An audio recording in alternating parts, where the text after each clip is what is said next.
Welcome to a brand new edition of Crunch Time with Reed Becker. I'm your host, Reed Becker. And today we have Super Bowl week. We will preview the Super Bowl matchup with the Rams and the Patriots. We have something I want to talk about with the Rams fans that, not the Rams fans, sorry, the Saints fans that are overreacting to their lone call that resulted in their loss. We'll get into that later. And then finally, we'll be talking about the NBA trade deadline coming up with Anthony Davis, who had a big announcement Monday morning, and plus some Knicks talk as we move on.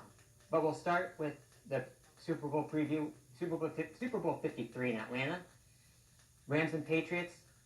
And the way I see this is, first of all, the Patriots have the advantage. The Patriots are the favorites. And yes, Danny, the Patriots are the favorites. They are not the underdogs. That is just New England propaganda from the Patriots. The reason I say that is because we were talking about that in class today, and Danny, Mr. New England Patriot fan, decided to explain that the Patriots are underdogs. And even though if you just look at the numbers, the Patriots are the favorites. So Patriots have the advantage. They're experienced. Rams are just an inexperienced team with a young coach plus a young quarterback, and they haven't even gone to the Super Bowl with this core before.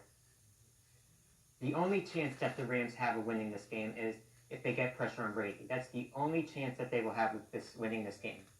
Just look at examples from it. Look at in the Super Bowl what the Giants did twice in 2007 and 2011.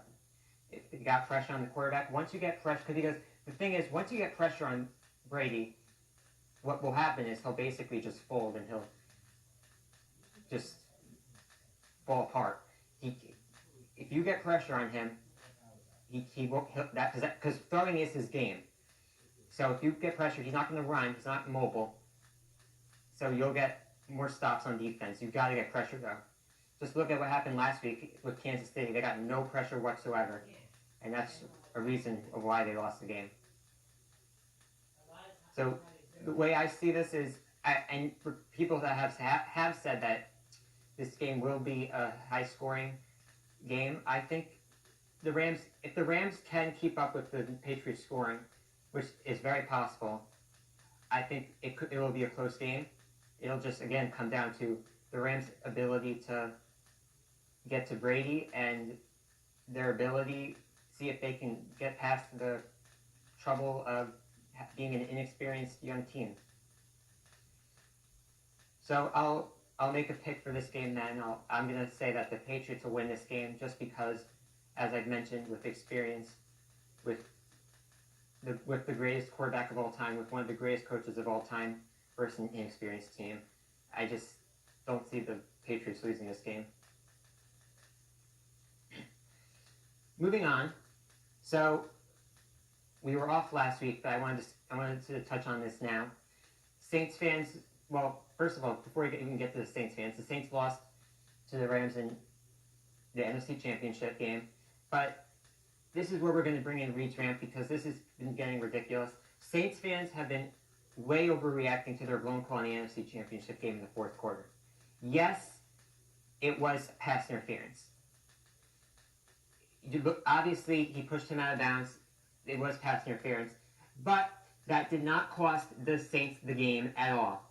First of all, Sean Payton, before that play, what Sean Payton should have done was he should have just ran the ball and then instead of throwing the ball, because if you ran the ball, you would have you take a field goal, but then also the clock will continue to go. Rams have no timeouts. At most, LA would have 50 seconds, and they would have to get a touchdown. But in the Superdome, which was impossible to call any place, at least in the beginning of the game. So you had that. You should have ran the ball there. You wouldn't even, because if you also ran the ball, you wouldn't even gotten to that possible pass interference call because of throwing the ball. So that was one thing. And then also in the second half, you had the Saints offense just completely folded and just fell apart. They had 3 and outs. Rams had stops on defense, and that silenced the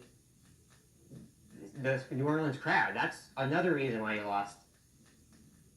So you had that, and then in overtime, you get to overtime. Drew Brees, the Saints get the ball first, and Drew Brees throws an interception. So again, the Saints offense continues to fall apart, and then Drew Brees gets the ball first, and he turns it over. So that's the reasons the Saints lost, not because of a pass interference call, because again, they should have ran that ball instead of throwing it. I have no idea why Sean Payton didn't just run the ball. That's just common sense football knowledge if you're a coach. Or just anyone, for a fan, or just anyone watching the game, or an analyst. But then I also want to get to, because after that game, Saints fans have been putting up, first of all, the Saints fans have been suing the NFL, which is ridiculous.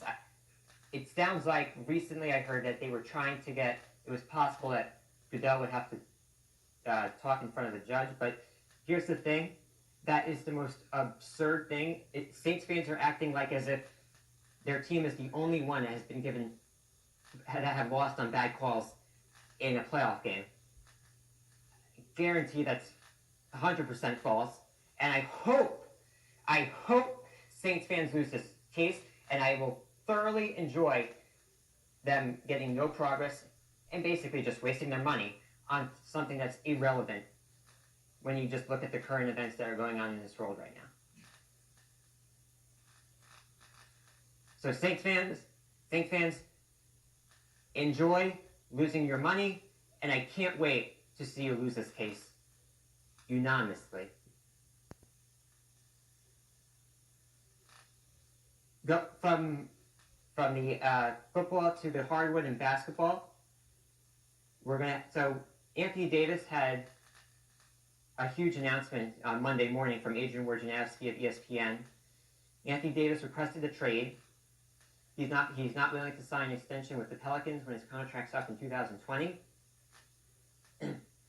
So here's the thing. It's going to either come down. So first of all, with the trade deadline coming up Thursday the 7th, which is next week, I still don't see the Pelicans making a trade next week at the deadline, because the Pelicans should just wait until the offseason, because first of all, obviously there's only two teams mostly that it's going to come down to for Anthony Davis.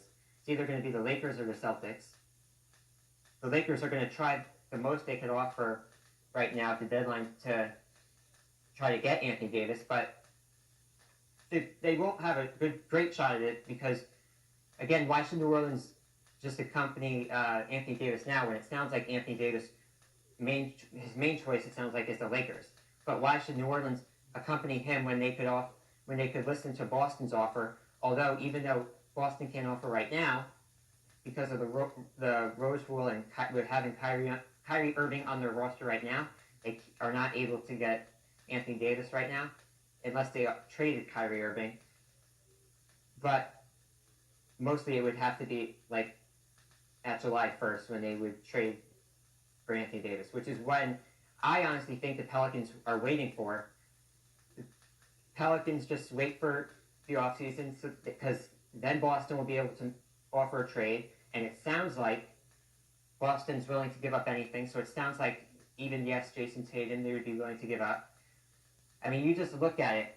Boston can offer Jason Tatum. They have Jaylen Brown. They have a Memphis 2021 pick. Jaylen Brown.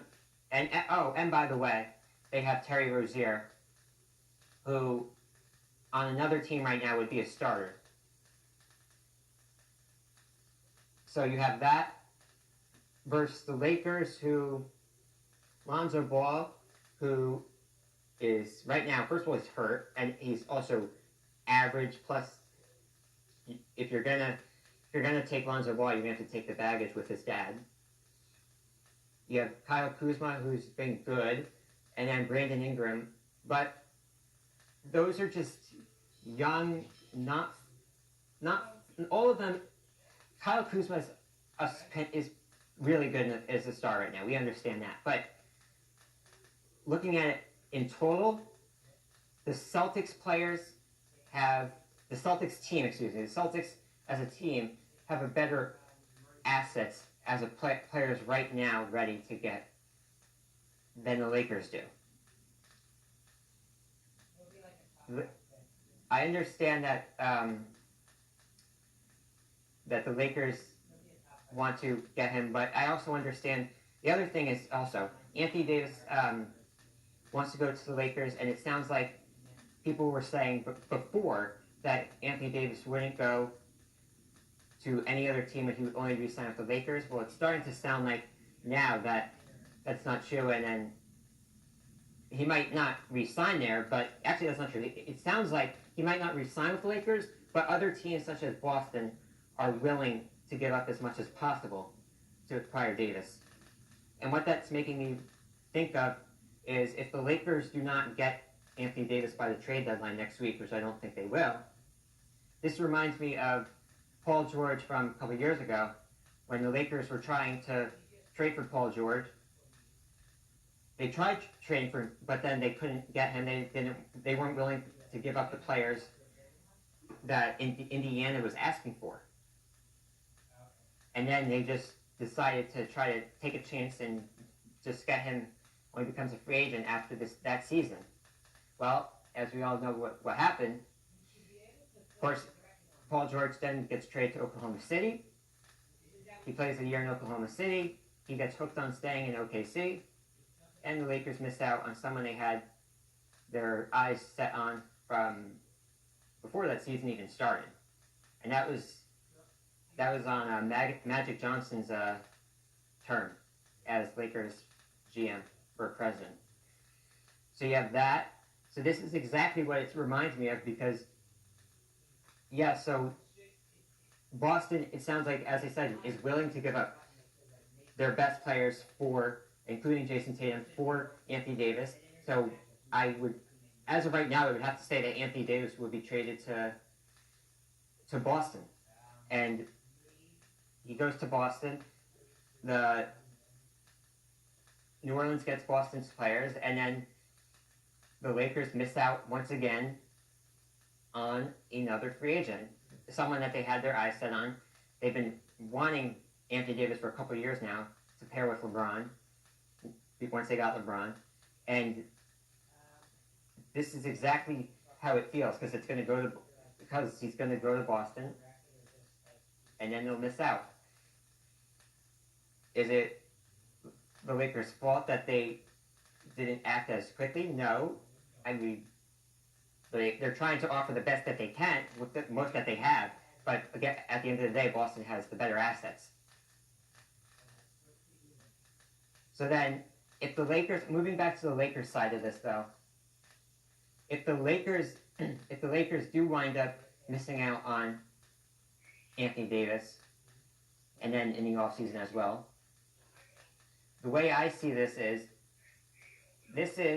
a key moment in Magic Johnson's tenure with the Lakers as the president, and as LeBron's tenure with the Lakers right now. First of all, Magic Johnson, as I mentioned, missed out on Paul George. He traded D'Angelo Russell. He drafted Lonzo Ball over Jason Tatum and a bunch of other prospects. So that would be another red flag under his resume with the Lakers as president. And then for LeBron, he comes to the Lakers. We already know that players, free agents don't want to really play alongside him and sign with the Lakers because of what happened with Kyrie and LeBron in Cleveland. So this is really the Lakers' only chance to get a big player to play alongside LeBron to have a chance in the Western Conference Finals, to play alongside the Western Conference, and then go to the Western Conference Finals and maybe take the throne from the Warriors. If they don't wind up getting him, Anthony Davis, then they're not going to get a free agent, and the Lakers, I think, are just going to stay the same that they've stayed for this year. Young talent, not experienced, won't go as far in the Western Conference. I mean, this Western Conference is way better than the Eastern Conference. And I think that LeBron's tenure with the Lakers would be remembered as unsuccessful, obviously, and missed opportunities with star players to possibly come alongside and play with him because of Magic Johnson's inability to get a Paul George, or his bad luck of not being able to get an Anthony Davis, which they've had their hopes on for a couple of years now, because of not having better assets than their rival Boston. So that's the Lakers side of it. And then on Boston's side, if they do get Anthony Davis, which I do think they will get him, then obviously they will go to the finals it'll be them going to the finals more often and more easily in this bad Eastern Conference. And you have this other thing with Kyrie Irving as a free agent.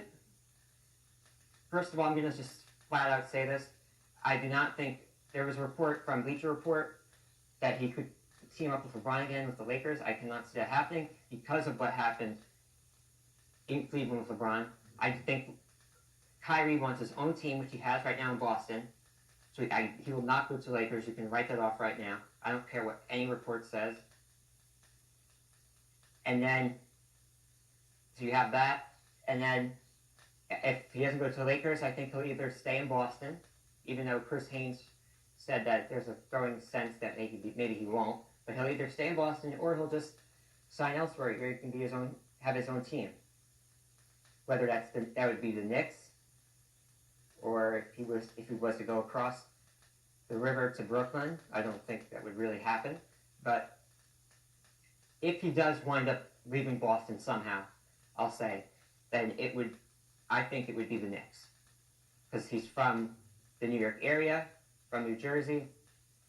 That's what makes the most sense. And the Knicks, I can tell you right now, are going to put all their eggs in one basket right now to try to get Kyrie Irving. So that's the Anthony Davis side for the trade deadline as it's approaching. Moving on to the Knicks side of this.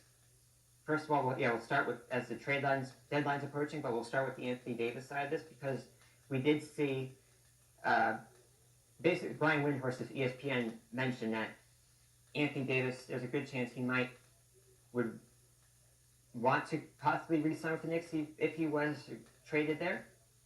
And we also saw Chris Haynes said that the Knicks are preparing a trade offer for New Orleans.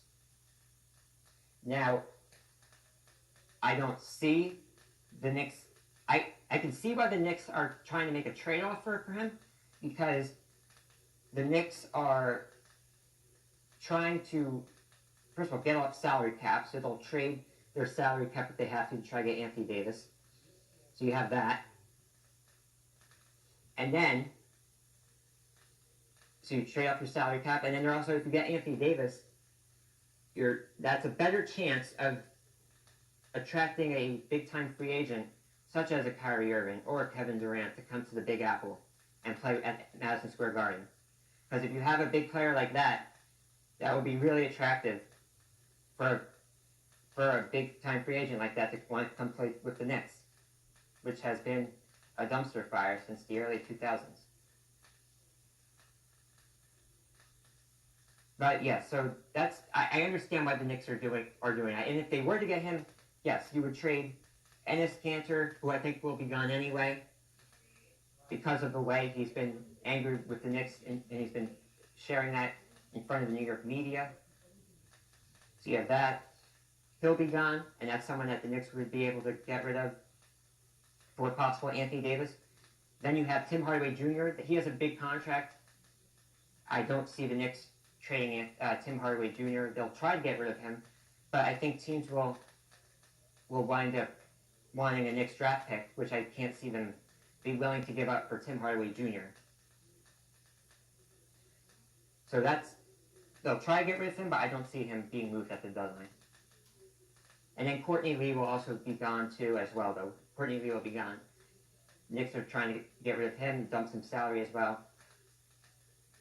He'll be gone too. But that's the thing. That's why the Knicks are trying to get rid of these players. They're clearing salary cap. If they get Davis or not, it'll help. But if they don't get him anyway, then they're still clearing cap space to try to get a big-time free agent as a Kyrie or Durant, as I've mentioned, or maybe even Jimmy Butler, to be able to sign them to that max or that big contract. So that's what I see. Do I see the Knicks getting an Anthony Davis in a trade? No.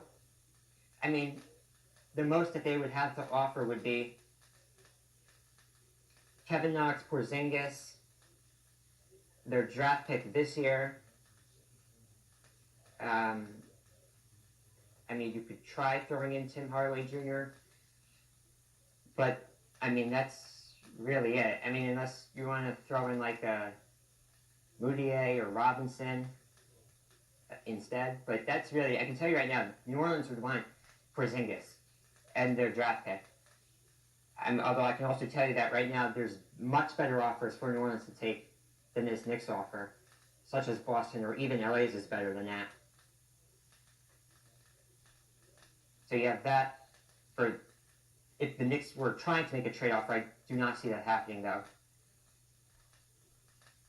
So yeah, and if the Knicks were to get Anthony Davis, if they were even trying to, right now I would say there's a 1% chance if even New Orleans would take the Knicks offer. But the Knicks would have a better chance even if they were trying to. If they would have a better chance of getting Anthony Davis in the offseason anyway, because that way you're going to offer New Orleans your pick. Then New Orleans will know what pick you have, and then they could get like a Zion Williams or something. That would be the more better chance for the Knicks to get him. But at the end of the day, I don't see the Knicks getting Anthony Davis. As I've mentioned from the beginning, either LA or Boston. I think it's going to be Boston now. And if he does go to Boston, I think there's a good chance, as I mentioned about Paul George, that if, as we saw with Paul George, if Anthony Davis goes to Boston, there's a good chance that Anthony Davis could get hooked on staying in Boston and spurring the Los Angeles Lakers, LeBron James, and Magic Johnson of yet another big-time free agent that they had their eyes set on. That's all I have for you today.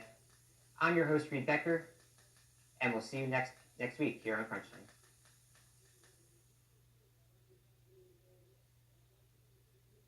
33 years old, you know, young guy. He on my staff, he would be he'd be the second youngest guy on my staff, you know, and I coach high school.